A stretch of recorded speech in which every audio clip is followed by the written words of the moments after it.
So my background is in child and youth mental health nursing, and I went on after that to do research with young people in a small community in the interior of British Columbia, looking at, thank you, Peter,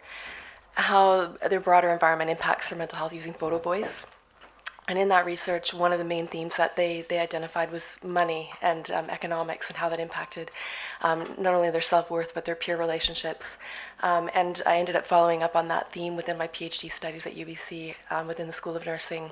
And so before I share a little bit more about that, I'd like to just make some acknowledgements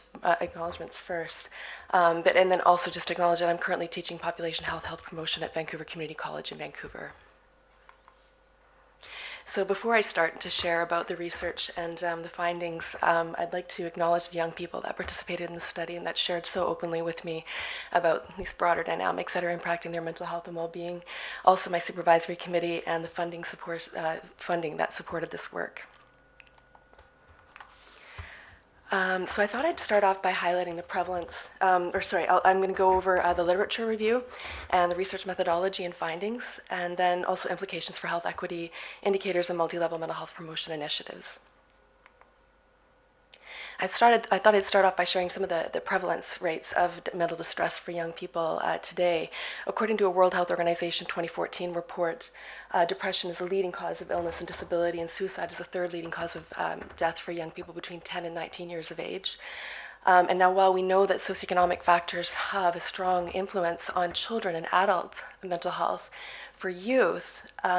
in doing a lit review around various aspects of socioeconomic life in relation to youth mental health, the findings are contradictory and at times mixed in the outcomes. So one of the hypotheses within that body of literature around trying to understand why those findings were mixed and contradictory was that parents' socioeconomic status, which typically has been their education, occupation, and social status, may not actually adequately capture young people's experiences and the influence of peer culture. So some researchers looked at developing an indicator that would ask young people themselves how would they rate their socioeconomic status in relation to peers and those in their community. And now while that body of literature showed more,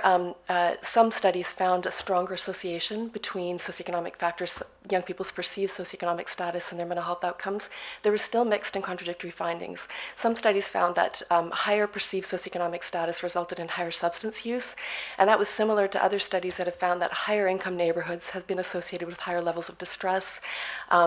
A couple of studies found that middle perceived socioeconomic status resulted in mixed outcomes. In one study it was protective, and another it was found to worsen their mental health. And there's also been inconsistent findings with level of neighborhood disadvantage in relation to youth mental health.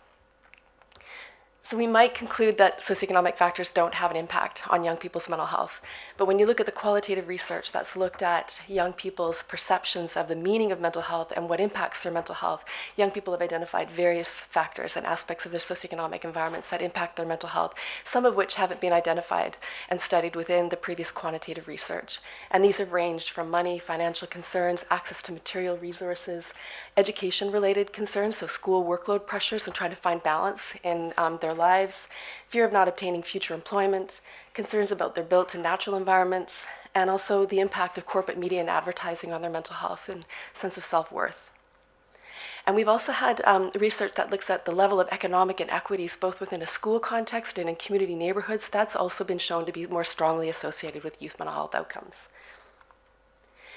Now, the limitations of previous research that led into the dissertation research that I had done to look at socioeconomic factors in relation to youth mental health have been that limited work has explored how socioeconomic life affects young people's mental health and well-being from a broader relational perspective and from an approach that enables young people to describe these relationships from a more open-ended perspective.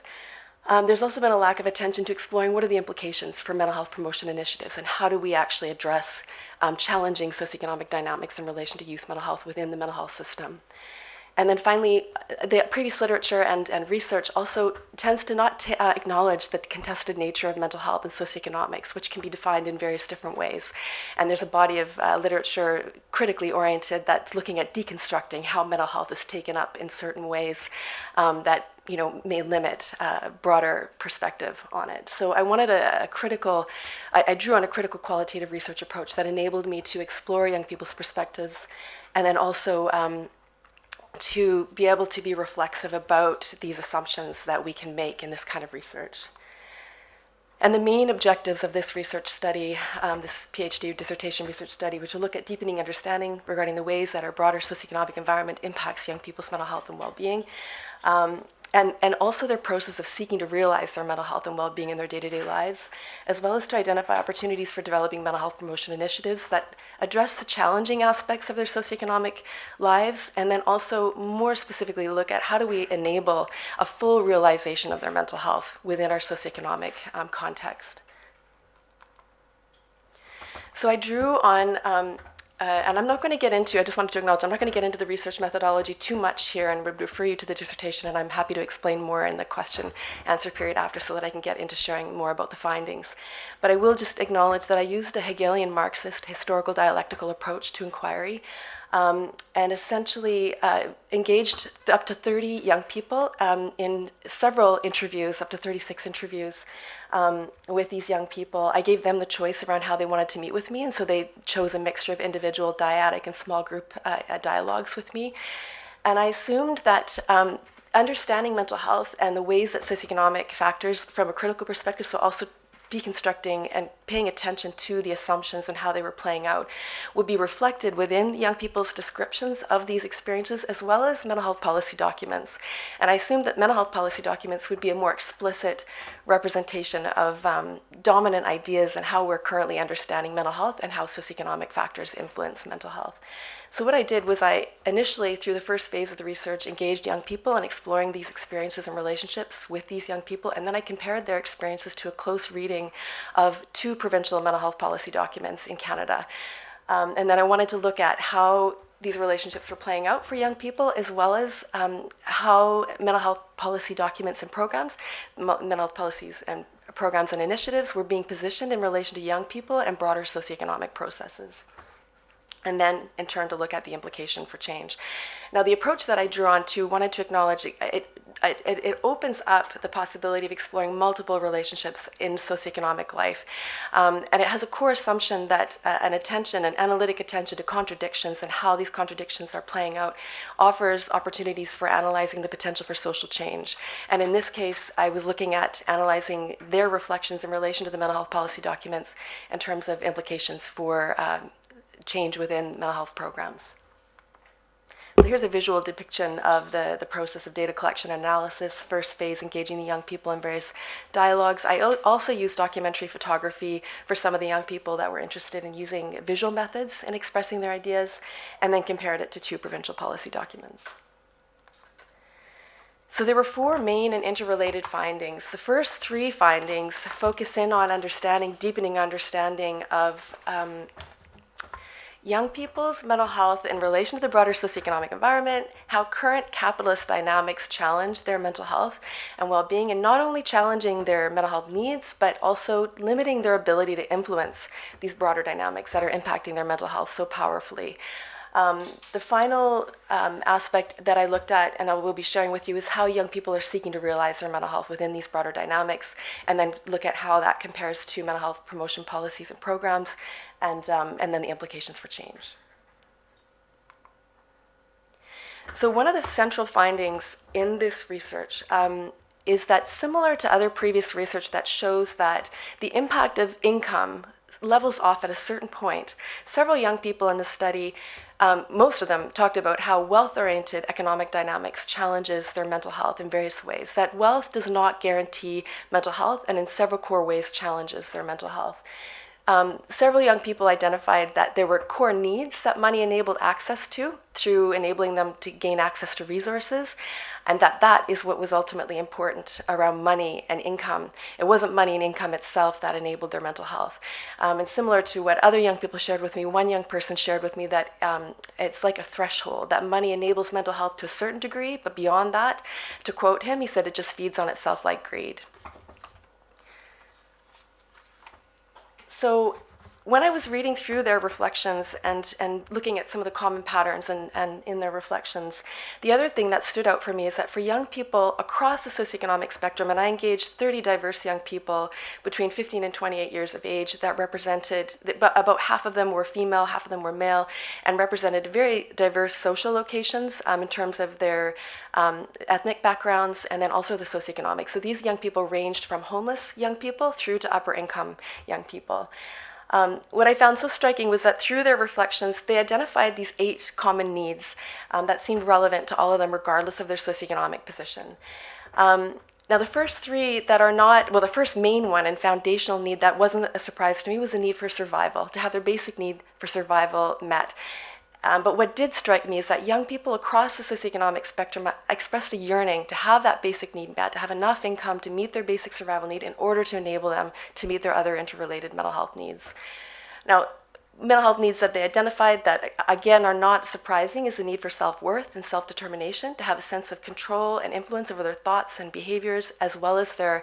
resources, access to income, having control over their working lives, for example. The need for authentic social connections, the need to be valued for their unique diversity. And also, they also added another element to that by explaining that we need to acknowledge our humanity, our common humanity. And several of them were talking about how we've lost that sense of common humanity in this current system that we're living in. And I'll get into that in a moment. They also expressed a need for a secure future. And that wasn't not only in terms of a need for financial security, but also environmental sustainability, protection of their natural environments. And I'll get into that again in a moment, where several of them were sharing their concerns about their natural environments and how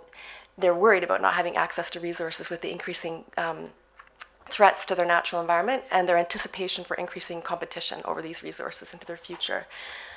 Other needs that they identified that were important to their mental health was a need for learning and responsive education. Several participants were sharing with me how they found that the rigid curricular programming was, to quote some of them, soul-crushing and didn't enable them to explore their own unique capacities and their own interests and desires and aspects of themselves and their learning styles that could enable them to actualize their capacities in ways that give back to their communities. Interrelated with that was the need for self and socio-environmental realization, and that was variously described. I've used that notion to describe the various ways that young people describe the need for meaning and purpose, to actualize their unique capacities and abilities in ways that give back to their communities, as well as the need to see social progress and a protection of their natural environments. And several of them described, one group in particular was sharing that when they see their governments investing in malls and highways, they don't feel cared for, and they'd rather them be investing in healthcare and other aspects of their environment that enable them access to resources. They also talked about the need for balance in life, and that was not only balance between work and school life, but they also, and then a balance between their mental health needs and a balancing of enabling the various mental health needs that they discussed, but also a balance between the past, present, and future, and a balance between nature and technology.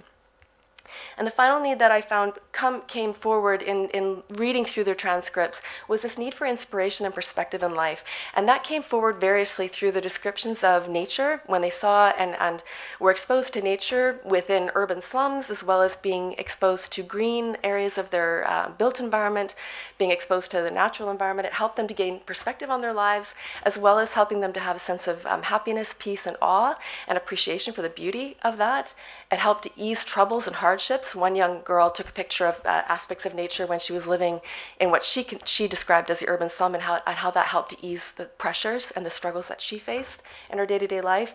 And the other way that this need for inspiration and perspective was also reflected in their descriptions was their description of the struggle to find free time. The need to be, as I'll share in a little bit, the need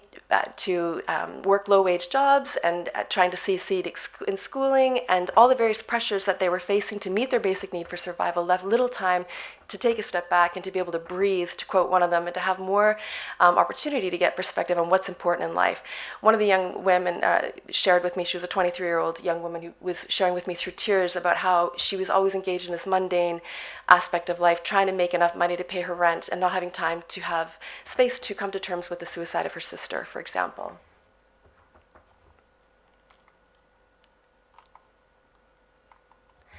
So the second main finding in here in the research was the highlighting and showing the relational nature of mental health. And this came forward in two different ways. Through their descriptions of their mental health needs, the first aspect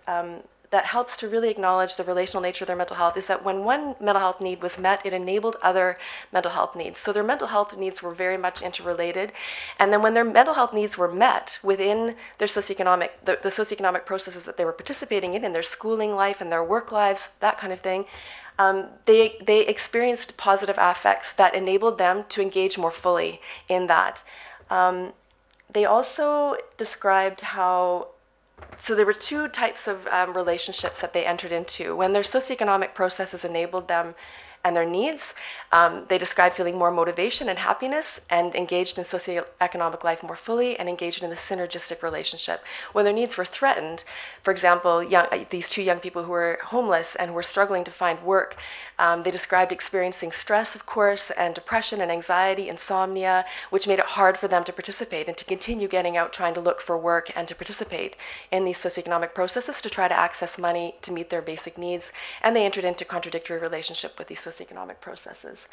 So one of the things that I found from this is that their affective states, their emotional experiences, not only help us to appreciate and understand the impact of interpersonal dynamics, but these broader socioeconomic dynamics and how they're impacting them very powerfully in terms of enabling them to meet their needs. And then also, in a couple of slides I'll share, also influencing their ability to influence these broader dynamics that are impacting their mental health and well-being.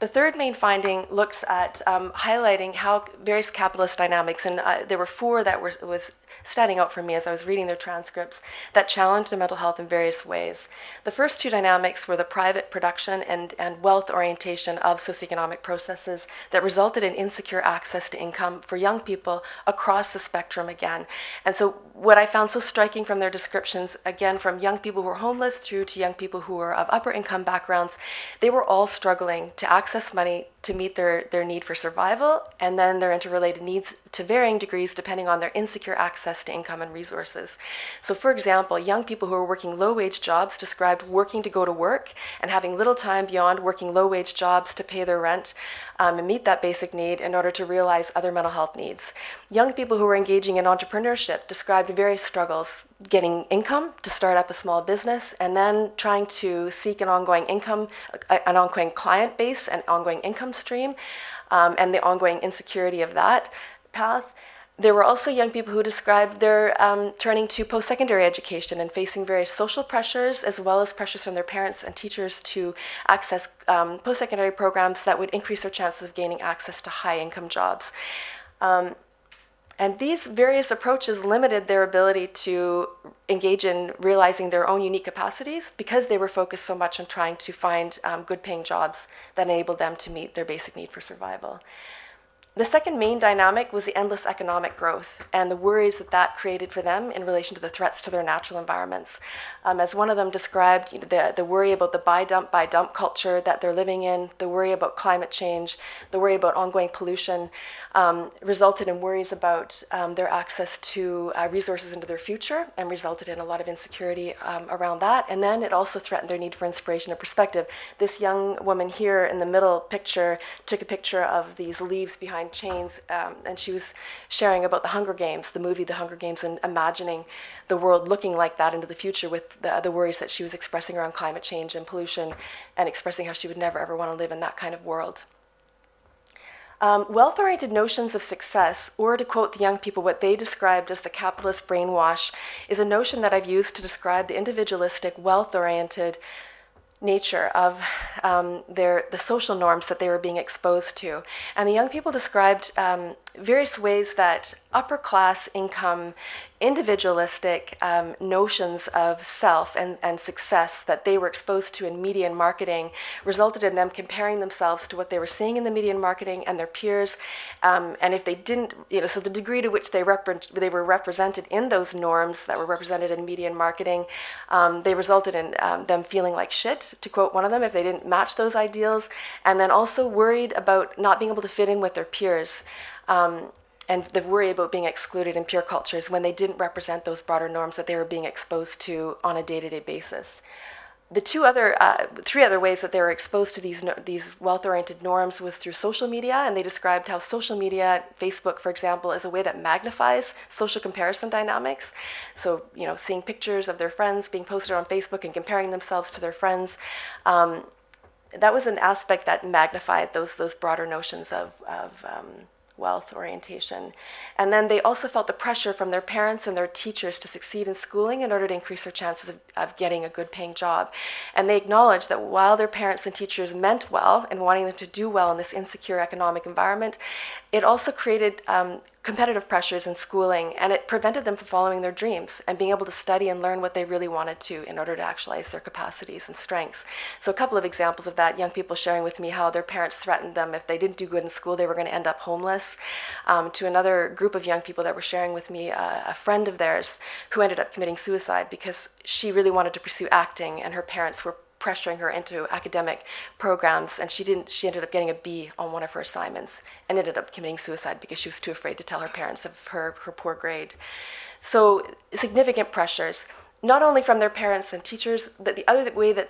in relation to their need to follow their dreams, they also described how these competitive pressures within their schooling environment resulted in competition between their peers and distrust amongst their peers. So there were some that were describing to me their fear of telling peers about scholarships because they didn't want to add competition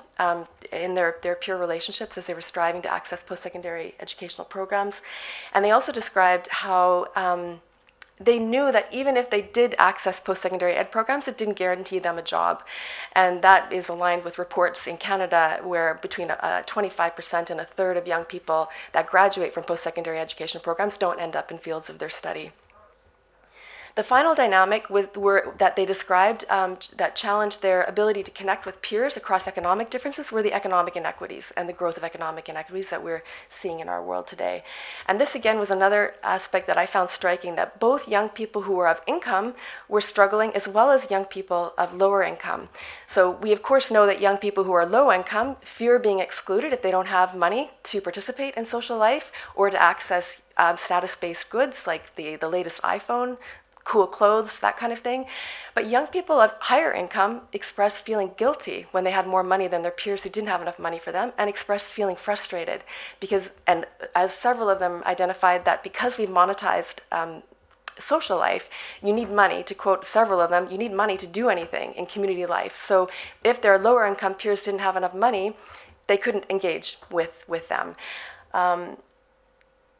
And I can share more about that dynamic if you'd like to hear more about it. So overall, there was this tendency to seek a secure income, and that was one of the driving kind of emphasis that several of them described to me, which prevented them from being able to realize these interrelated mental health needs. The fourth main finding now gets into how they were seeking to realize their mental health. And this one general overarching finding in relation to how young people were seeking to realize their mental health is that their broader material and ideological aspects of their socioeconomic environments orient them inward to seeking realization of their mental health at the individual and interpersonal level, despite the ways that broader socioeconomic processes are fundamentally influencing their ability to meet their needs in their day-to-day lives. So this one, I've used this notion of pragmatic struggle to describe how the most of them expressed not liking the wealth orientation of their broader socioeconomic environment, but feeling hopeless for broader social change. And to quote one of them that represented them variously describing this process of how they felt hopeless for broader social change, so they participate in this socioeconomic life in order to meet their needs to a certain degree, and in order to have a decent life, because they were hopeless, they felt hopeless about broader social change. When I asked them what the barriers were for broader social change, they listed several aspects of their socioeconomic environments that had them feeling hopeless. So that ranged from the broader class-based dynamics, some of them sharing with me how rich people don't want to give up power, governments are serving rich people, to quote them, and how that made them feel hopeless for broader change, to observing the lack of understanding and awareness amongst their peers and people in community life around how their broader socioeconomic systems work and how to influence change. And then also, several of them described feeling and observing this lack of social trust in their day-to-day lives. Seeing people walking down the street, when you see a homeless person, people walking by and being oblivious to that. Some of them were describing to me, they feel like, when you're engaging with people, you never really know if they're interacting with you because they genuinely care for you or if they want something from you. Like, so these transactional relationships they were describing variously, which resulted in social distrust, and their assumption that with that lack of social distrust, it would prevent broader community initiatives to promote broader social change. The hopelessness was a key dynamic that oriented them inward to meeting their mental health needs within themselves and then within their close friends and family. The other natural dynamic was the need for the insecurity that they faced, which pressured them to meeting their basic need for survival, and that is a pragmatic need. And then the final one was shame. Several of them described observing and or experiencing being shamed if they expressed emotional distress in their community lives, in their school lives. And so those three dynamics oriented them inward to meeting their needs within themselves and amongst their peers, and not engaging in broader political and economic change initiatives when they were facing these various dynamics. And so when they described the various ways that they were seeking to realize their mental health needs, they described it at the individual level. So they would try to coach themselves. They would block out aspects of their broader environments that alarmed them, to quote one of them, especially in relation to environmental threats. They rationed resources, so they described various ways that they would live with peers or with friends. One was describing how her and her grandmother and her brother and her niece all lived in a one-bedroom apartment, and they had to share the couch and the bed, and they were careful not to tell the landlord that they were underhoused for fear of losing that affordable housing. And so they described various ways that they tried to manage at that individual and interpersonal level, which prevented them from engaging in socio-political action.